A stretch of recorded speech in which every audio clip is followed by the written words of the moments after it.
দেখো বন্ধুরা, ফাতিহা মামা বাড়ি এসে দোলনায় কি করছে।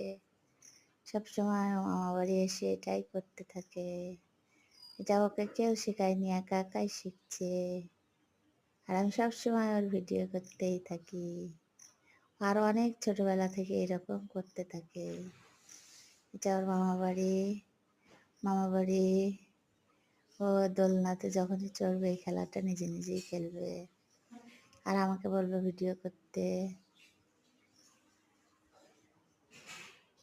যে একা একা এভাবে দোল খাবে। আর কারো বাচ্চা এরকম করে কিনা জানি না, আমার বাচ্চাগুলো এরকম করে। আমরা ছুটি হয়নি, তারপরও মামা বাড়ি বেড়াতে এসেছি একটা বিশেষ উদ্দেশ্যে। সেটাও তোমাদেরকে জানাবো কি উদ্দেশ্য। কয়েকদিন থাকবো এখানে, আর খুব এনজয় করবে ওরা।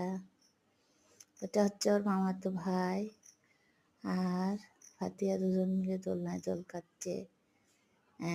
যে কয়েকবার করে করতে পারে এবং ওদের মাথাও করে না, কিন্তু সবচেয়ে আশ্চর্যের বিষয় এটা, আমার দেখলেই মাথা ঘুরে যায়। ধন্যবাদ সবাইকে।